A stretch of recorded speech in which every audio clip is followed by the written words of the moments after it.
राम राम।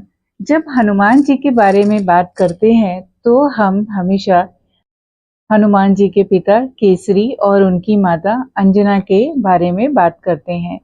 हनुमान जी कहते हैं कि बाल ब्रह्मचारी थे। रामायण की कथा के अनुसार हनुमान जी के एक पुत्र भी थे जिसका नाम मकर ध्वज था। क्या आपको पता है कि मकर ध्वज का जन्म हनुमान जी के पसीने से हुआ था जब वो एक नदी में स्नान कर रहे थे। पराशर संहिता के अनुसार हनुमान जी के विवाह की एक कथा मिलती है और उस कथा के अनुसार हनुमान जी का विवाह सूर्यदेव की पुत्री सुवर्चला के साथ हुआ था। तो आइए जानते हैं हनुमान जी के विवाह की कथा। आखिर क्यों करना पड़ा हनुमान जी को विवाह सुवर्चला के साथ, और विवाहित होते हुए भी वो क्यों बाल ब्रह्मचारी कहलाए। हनुमान जी ने भगवान सूर्यदेव को अपना गुरु बनाया था और उनसे ही वो विद्या ग्रहण कर रहे थे, परंतु विद्या ग्रहण करने में एक परेशानी आ गई। परेशानी ये कि हनुमान जी को कुछ विद्याओं को ग्रहण करने के लिए विवाहित होना बहुत जरूरी था। 9 विद्याएं सिखा रहे थे, जिसमें से 5 विद्याएं तो वो सिखा चुके थे, परंतु 4 विद्याओं के लिए हनुमान जी का विवाहित होना जरूरी था। सूर्यदेव सृष्टि की मर्यादा तोड़ नहीं सकते थे, तो सूर्यदेव के आगे एक बहुत ही बड़ा धर्म संकट खड़ा हो गया था कि वो हनुमान जी को इन विद्याओं को कैसे सिखाएंगे, क्योंकि उन्होंने तो विवाह किया ही नहीं है।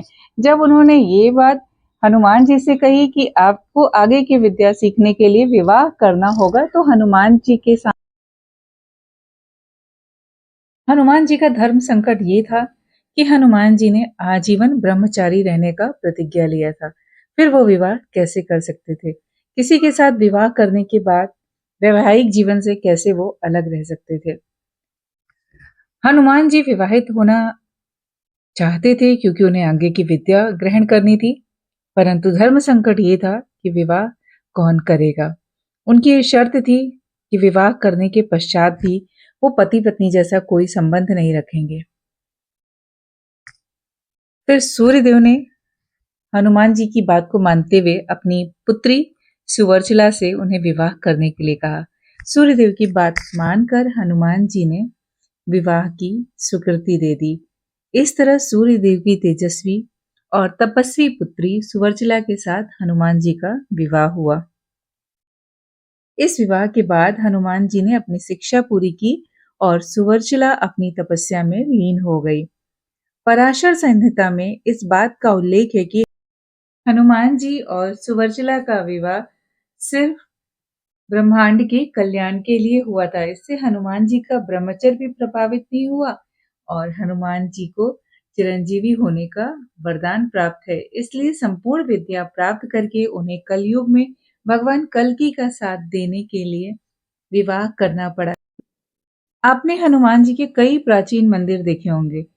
इन मंदिरों में हनुमान जी अकेले या फिर प्रभु श्री राम, लक्ष्मण और सीता जी के चरणों में बैठे हुए हैं। लेकिन तेलंगाना में एक ऐसा मंदिर है जहां पर हनुमान जी अपनी पत्नी के साथ विराजमान है।